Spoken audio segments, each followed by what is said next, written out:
Bonsoir, dans cette vidéo, je vais vous parler des ordres Binance. Pourquoi?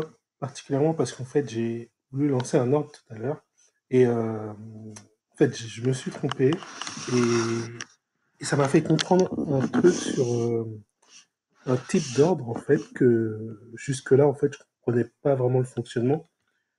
Euh, alors, je vais vous expliquer. Donc voilà, l'histoire en fait, c'est que j'ai repéré que, enfin, je voulais prendre du Nexus, Nexus BTC, donc du NXS BTC, sauf que je voulais pas le prendre au cours actuel. Je voulais le prendre en fait, puisque pour moi, il a un potentiel.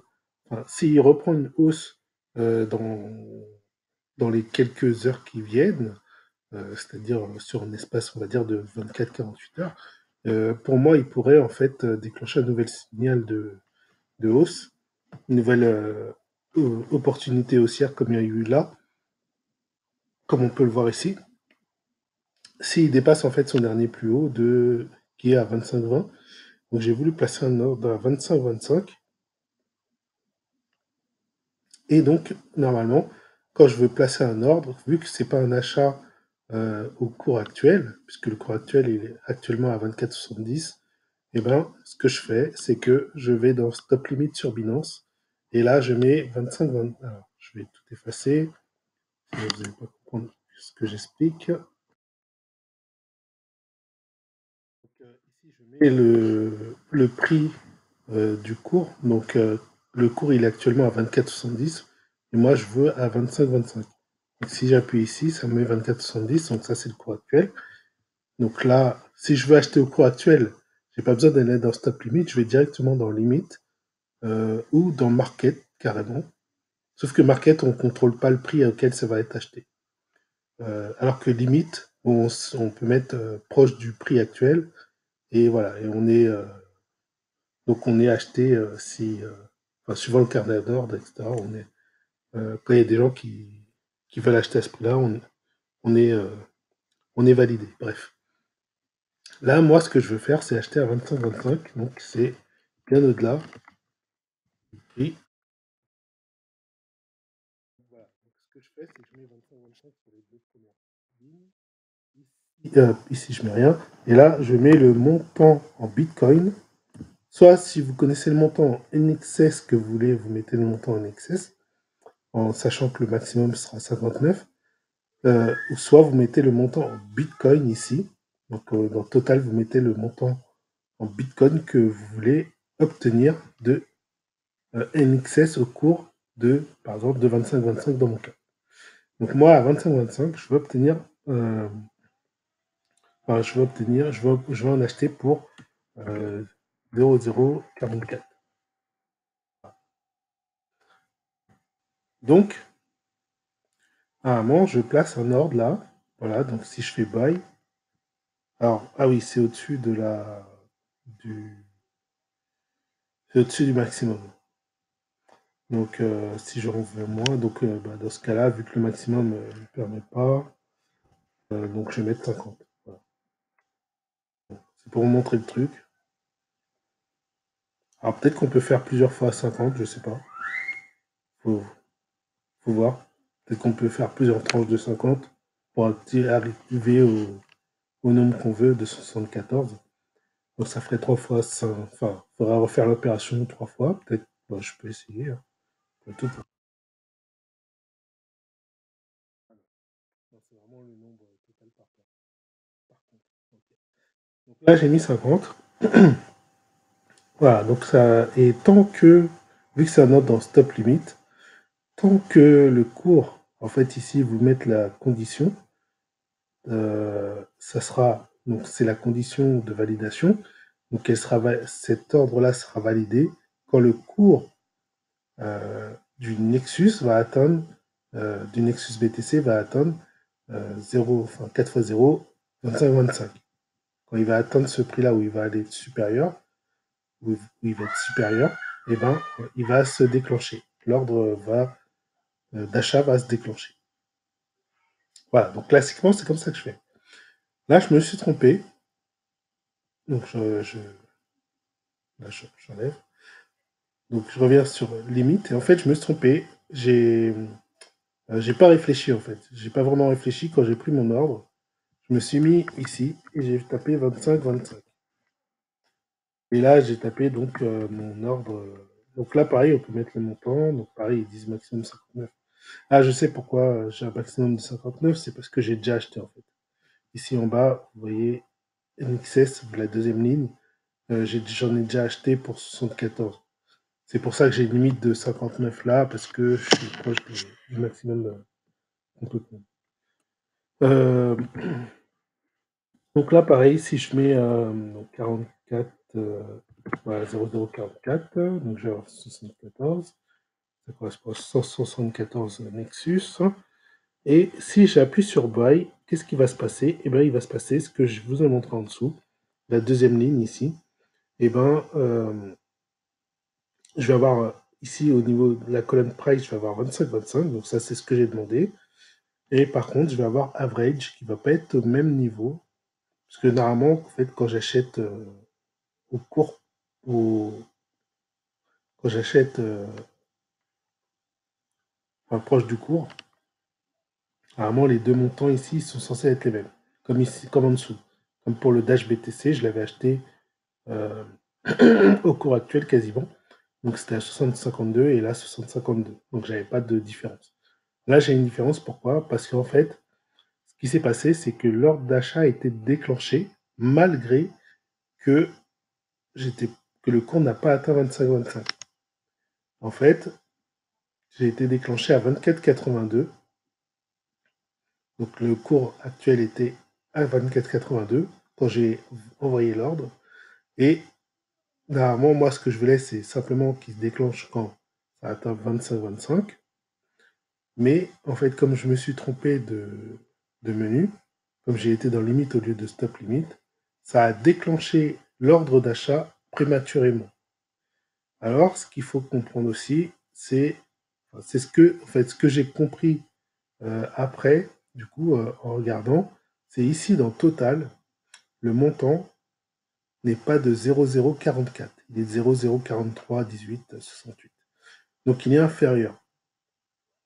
Ce qui veut dire que quand le cours, lui, va atteindre 0,00025, le montant qui est ici va lui augmenter et va être en fait de 0,044 environ.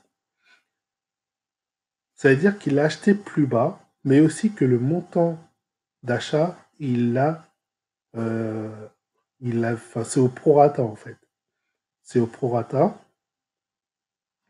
Ce qui veut dire que si par exemple à 25-25, vous saviez que vous voulez que. Alors peut-être ce sera plus parlant si je le fais sur le Bitcoin USD. Ce sera peut-être plus parlant. Je vais passer en BTC USD juste pour voir.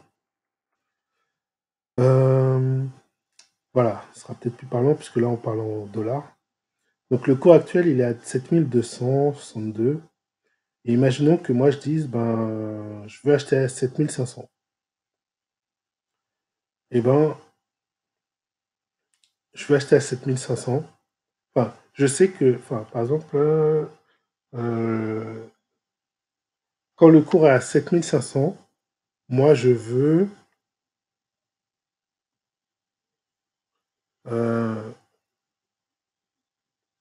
veux par exemple,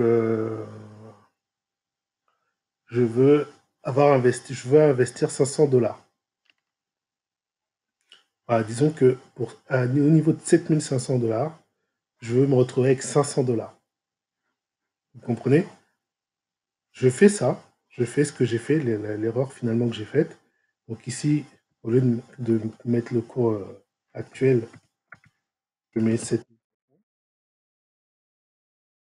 Là, par exemple, ben, je vais mettre, enfin bon là je peux pas valider, mais je mettrai 500 dollars.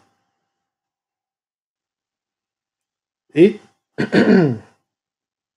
veut dire que là, si je valide cet ordre, eh ben, il va m'acheter directement. En fait, il va pas attendre que le cours monte à 7500. Il va aller acheter au cours actuel qui varie là en ce moment et qui est à peu près à 7262. Mais il va, du coup, il aura à 7262, il n'aura pas acheté pour 500 $. Il aura acheté pour le prorata de 500 $.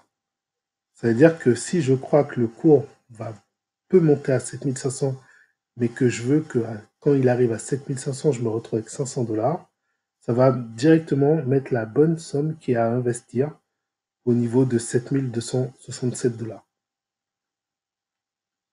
Voilà un peu l'idée. En fait, c'est un raisonnement qui est un peu différent. En fait, c'est ce que j'ai compris de ce type d'ordre. Et voilà.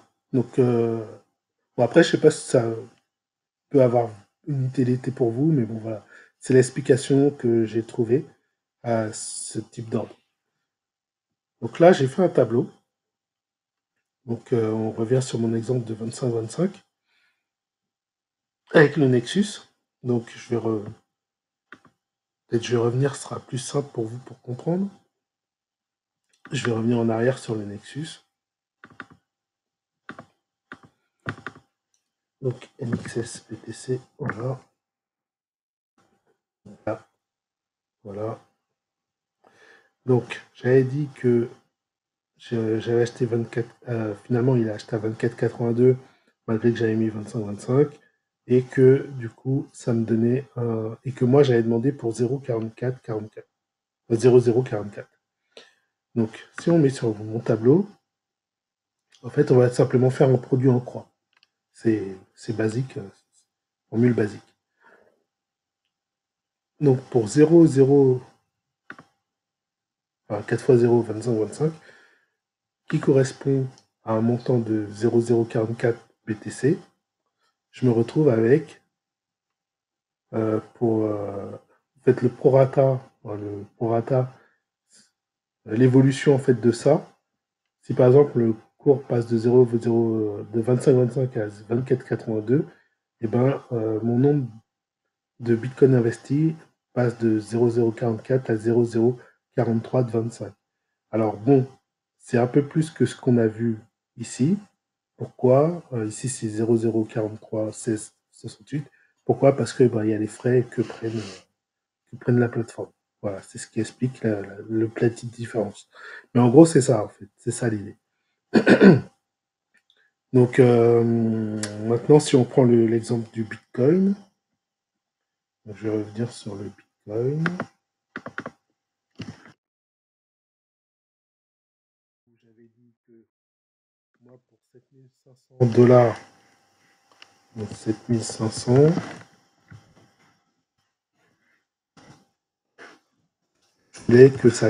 je veux qu'à 7000, que quand le cours arrive à 7500 $, je me retrouve avec 500 $. Ok? C'est-à-dire que là, le cours actuellement, il est à combien? Le cours, il est à 7261. On voit ici à droite. Allez, on va se dire 7262. On va arrondir. 7262. Et ben, si je fais l'ordre que j'ai dit, et ben, il va m'investir 484 $, et sur le prix actuel de 7262 $. Ce qui fait que quand le Bitcoin va augmenter, il va monter à 7500 $, je vais bien me retrouver avec 500 $. Donc là, par contre, c'est dollars, c'est pas BTC du coup, puisque on change. Donc là, voilà. J'espère que vous avez compris l'idée, du coup. Alors, ce sera plus simple si je mets en format cellule. Mais que là, bon. Je vais mettre ça. C'est un peu plus parlant là. Donc voilà. Donc pour 7500 $, ça me donne 500 $. Et pour 7270 $, je me retrouve avec 484,13 euros. Enfin, dollars. Encore, je change aussi. C'est du dollar. Voilà, voilà, donc pour l'explication, j'espère que ça vous aidera que bah, cette petite explication peut vous aider. Puis, on va mettre... voilà. J'espère que cette petite explication pourra vous aider. Et puis, bah, n'hésitez pas à me faire un retour de ce que vous avez pensé donc de cette vidéo. Merci, merci. Allez.